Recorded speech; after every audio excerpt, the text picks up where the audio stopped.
Have you ever felt that little jolt of pure relief when plans get canceled? Well, today we're diving deep into the psychology of people who genuinely love staying home. We're going to find out why, for them, home isn't just a place they live, it's where they truly come alive.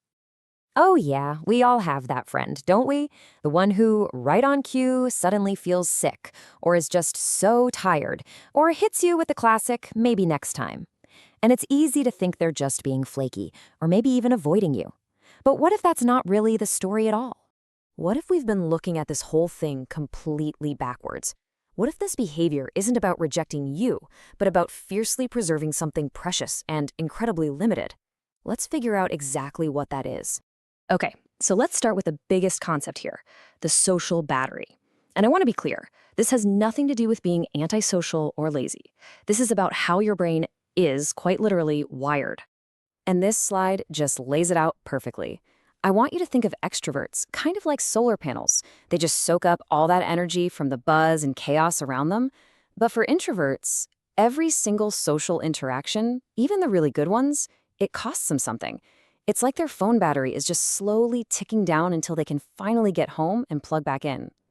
And here's the real kicker. For someone with this kind of wiring, home is the only charging station that actually works.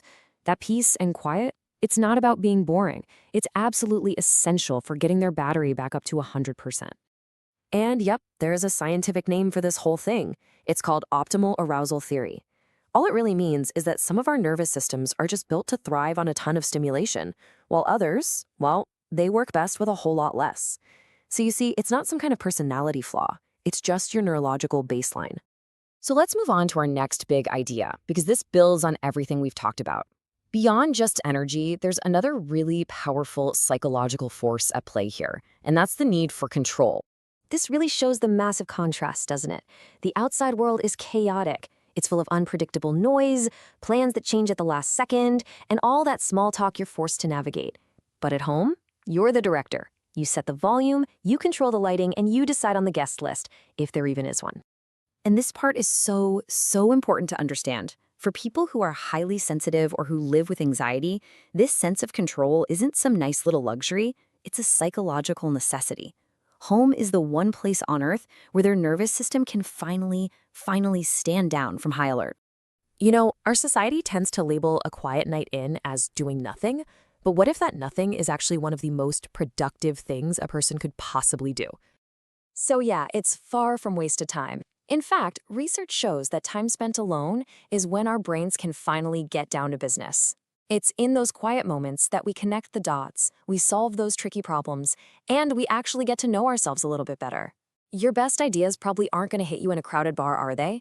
They're going to find you in a quiet corner of your own home. I love this because our culture is obsessed with this external image of success. The parties, the travel, the constant doing. This quote just flips that on its head. What if a best life isn't about performing for everyone else, but about honoring what actually brings you a sense of calm and peace? But this is where we have to be really honest with ourselves. It is so important to ask why we're staying home. Are we making that choice from a place of peace or from a place of fear? Because, you know, for some people, home can start to feel less like a sanctuary and more like a cage. It can become a place to hide from the world because of social anxiety, depression, or some kind of trauma that makes the outside world feel genuinely unsafe. So how can you tell the difference? This slide gives us a simple but really powerful way to check in. Ask yourself this. Does staying home feel like you're actively choosing to recharge your batteries and fill yourself back up? Or does the very thought of leaving just feel impossibly heavy, like a weight you can't lift? One of those is peace. The other is hiding. So let's bring all of this together. For the people who truly, genuinely love their time at home, it's not that they're missing out on life. They're just tuned in to a completely different frequency. Their happiness isn't about these big, grand gestures. It's found in the richness of small, quiet moments. While the rest of the world is rushing around, the homebody understands that this, right here, is where life's real beauty is. For them, a rich inner world is more than enough. And this, right here, is the ultimate takeaway.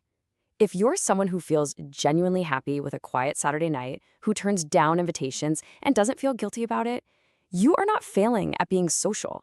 You are succeeding at understanding yourself.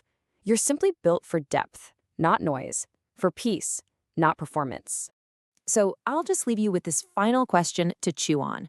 After hearing all this, what's your take? Is loving your home a genuine part of who you are, or are we all just getting a little too good at making excuses? Let that one sink in. Thanks for tuning in.